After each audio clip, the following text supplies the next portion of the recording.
નમસ્કાર, હું મનીષા. આપ જોઈ રહ્યા છો સ્પાર્ક ટુડે ન્યૂઝ. આજે ઘણા લોકો દ્વારા વેલેન્ટાઇન્સ ડેની ઉજવણી કરવામાં આવી રહી છે. કહી શકાય કે તમામ લોકો વેલેન્ટાઇન્સ ડે મનાવી પણ રહ્યા છે હંમેશાથી. પણ આપણે સૌ જાણીએ છીએ કે આજના જ દિવસે પુલવામા એટેક થયો હતો. સમગ્ર દેશની જો આપણે વાત કરીએ તો સમગ્ર દેશ આજના દિવસે હચમચી ગયો હતો. આજે પુલવામા અટેકને 4 વર્ષ પૂર્ણ થયા છે. આજના દિવસે વેલેન્ટાઇન્સ ડેની ઉજવણી તો થતી હોય છે, પરંતુ આપણા દેશમાં લોકો બ્લેક ડે તરીકે ઓળખાય છે. વેલેન્ટાઇન્સ ડે નહીં, પરંતુ બ્લેક ડે તરીકે આજના દિવસને લોકો યાદ કરે છે. પુલવામા અટેકને લઈને આવો જાણીએ શું કહી રહ્યા છે લેફ્ટનન્ટ કર્નલ અમૃતલાલ મકવાના. जी सर्वप्रथम मैं स्पार्क टुडे का आभारी हूँ कि आज के दिन जो है एक भारतवर्ष के लिए ब्लैक डे के रूप में मनाया जाता है। कारण कि आज ही के दिन यानी कि 14 फरवरी 2019 को भारतीय जो सीएपीएफ यानी सेंट्रल आर्मर्ड पुलिस फोर्सेस का यानी कि सीआरपीएफ बटालियन के हमारे 40 जवानों ने भारत देश के लिए सर्वोच्च बलिदान दिया है। तो उसके जो 40 घरों के अंदर जिसके दिए बुझ गए, किसका बेटा शहीद हुआ है, किसी का भाई शहीद हुआ है, तो किसी का पति शहीद हुआ है। ऐसे जाबाज शेरों ने हमारे देश के आन बान शान को बचाने के लिए अपनी जान का कुर्बानी दी है। और दूसरी तरफ देखा जाए तो हमारा आज का नए ज़माने का जो यूथ है, जो वैलेंटाइन डे मनाने जा रहा है, मैं तो ज़रूर कहूँगा कि वैलेंटाइन डे एक पश्चिमी अंधानुकरण है, लेकिन हमारे जो राष्ट्र प्रथम राष्ट्र रहेगा तो हमारा देश बचेगा। राष्ट्र को सुरक्षा हर एक देश के प्रत्येक नागरिक की जिम्मेदारी में आती है। तो इसलिए आज का दिन सही मानों में देखा जाए तो शहादत का दिन है कि ये हमारे जो 76 सीआरपीएफ बटालियन के जवान श्रीनगर से पुलवामा यानी कि 32 किलोमीटर दूर लेथेपुरा के पास में वो बस में अपना कॉन्वॉय के द्वारा 78 सीआरपीएफ बटालियन के जवान उसके अंदर सवार थे।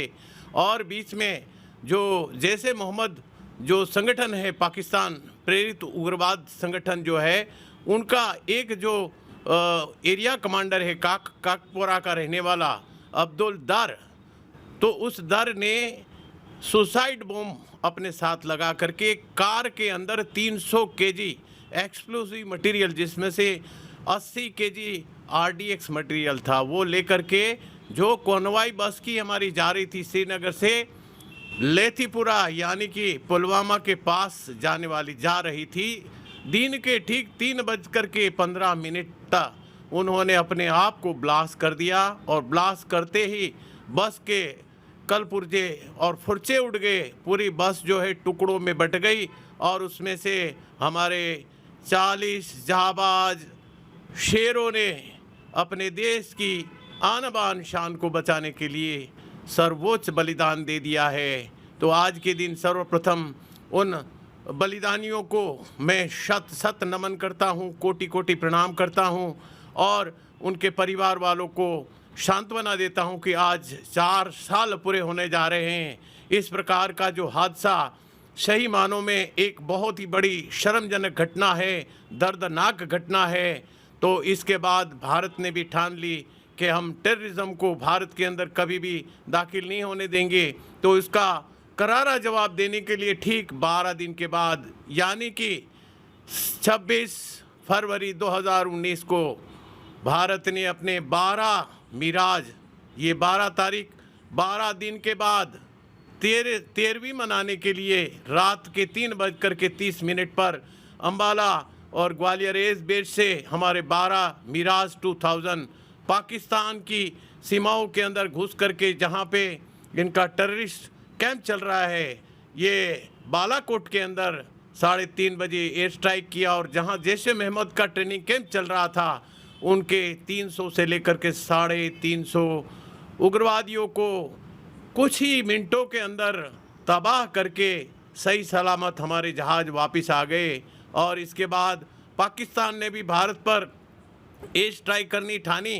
तो उस समय पाकिस्तान ने जब इंडिया के अंदर जम्मू एरिया में एंट्री करने की कोशिश की, तो उस समय हमारा जाबाज जो पायलट है अभिनंदन वर्धमान, उन्होंने MiG-29 लेकर के उनके पीछे गया। कोई टेक्निकल कमी के कारण MiG-29 उनका क्रैश हो गया और वो इजेक्ट होकर के बाहर गया, लेकिन वो पाकिस्तान की सर धरती पर उतरा और वहाँ उन्होंने हमारे जो पायलट है अभिनंदन को उन्होंने कैप्चर कर लिया और बहुत ही उनको काफ़ी टॉर्चर किया गया, बहुत उनको परेशानी में डाला गया। लेकिन प्रिजनर ऑफ वॉर को एज़ पर इंटरनेशनल लॉ के मुताबिक उनको ज़्यादा देर तक अपने पास रख नहीं सकते हैं और तत्कालिक प्रधानमंत्री इमरान खान ने उनको 1 मार्च को वाघा बॉर्डर के थ्रू वहाँ से सही सलामत बाइज्जत बरी किया और भारत में ये हमारे जो अभिनंदन वर्धमान जी वापस आए। पूरे देश ने एक आनंद की लहर फैल गई।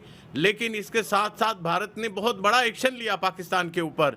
सर्वप्रथम उनको जो हमारी जितनी कस्टम ड्यूटी है वो सीधी 200% बढ़ा दी गई और इसके बाद पाकिस्तान को फेवर्ड नेशन का जो एक अवार्ड दिया था कि मोस्ट फेवर्ड नेशन, वो वापस इंडिया ने विड्रॉ कर लिया।